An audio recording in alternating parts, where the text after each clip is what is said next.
السلام علیکم، آپ کو اپنے یوٹیوب چینل میں خوش آمدید کہتی ہوں۔ آئیے آج اپنے پیارے نبی حضرت محمد صلی اللہ علیہ وآلہ وسلم کی پیاری باتیں سنیں۔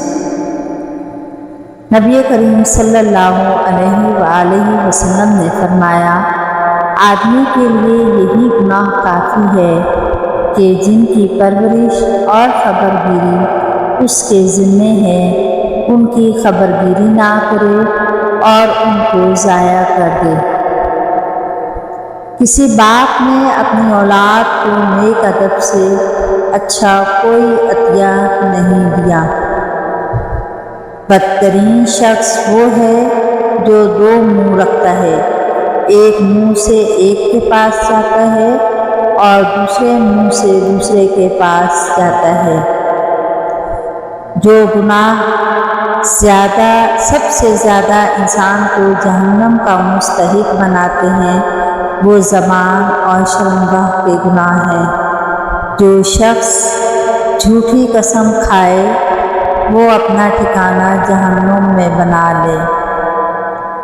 سب سے بدترین کھانا اس شادی کا کھانا ہے جس میں مالدار بلائے جائیں اور محتاج چھوڑ دیے جائیں، اور جو شخص بلا عذر دعوت قبول نہ کرے اس نے خدا اور رسول صلی اللہ علیہ وآلہ وسلم کی نافرمانی کی۔ سود کھانے والے، کھلانے والے، کاتب اور گواہ سب برابر ہیں، سب پر خدا کی لعنت۔ جس شخص کو یہ بات اچھی لگے کہ قیامت کے دن اللہ تعالیٰ اسے تکلیف سے نجات دے تو اسے چاہیے کہ تنگ دست مقروض کو مہلت دے یا سارا قرض معاف کر دے۔ جو غرور کی وجہ سے اپنے کپڑے کو دراز، قیامت کے دن خدا تعالیٰ اس پر رحمت کی نظر نہیں ڈالے گا۔ ہر امت کے لیے ایک فتنہ ہے، میری امت کا فتنہ مال ہے۔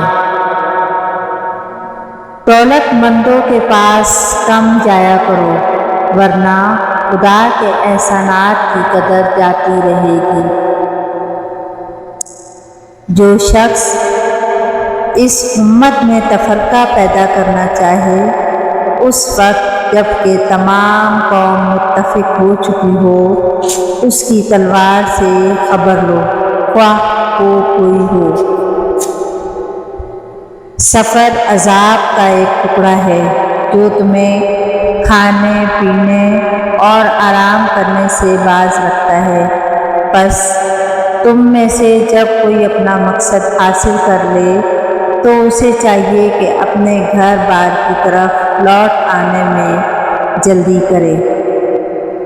3 قسم کے آدمی جنت میں داخل نہ ہوں گے، ایک دھوکہ دینے والا، دوسرا بخیل اور تیسرا احسان جتانے والا۔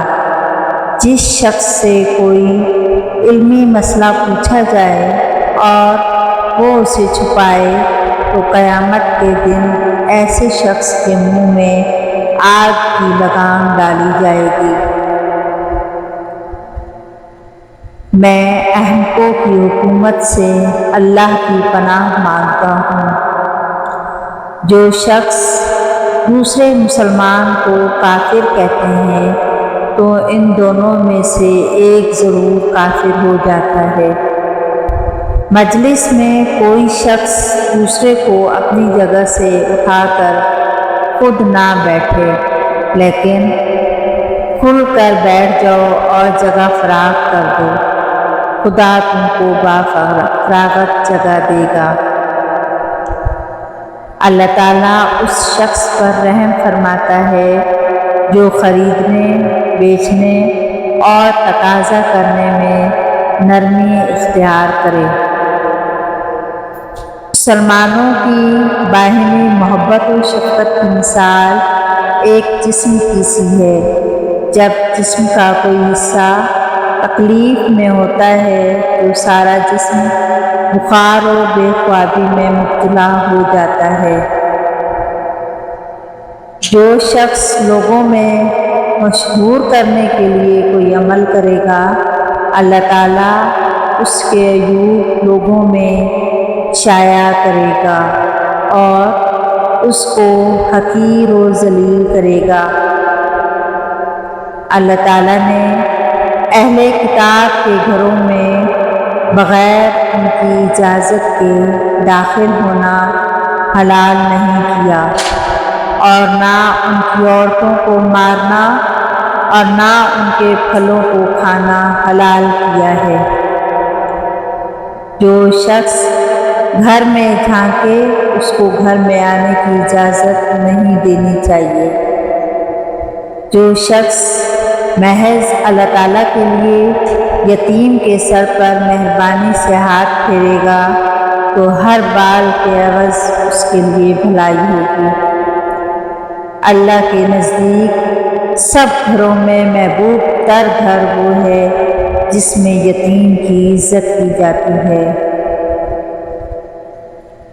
عفو کرنے سے اللہ تعالیٰ کی آدمی کی عزت بڑھا دیتا ہے۔ امید ہے آپ کو نبی کریم صلی اللہ علیہ وآلہ وسلم کی یہ پیاری باتیں اچھی لگی ہوں گی۔ اگر آپ کو ویڈیو اچھی لگی ہو تو اس کو لائک، شیئر اور سبسکرائب ضرور کیجیے گا۔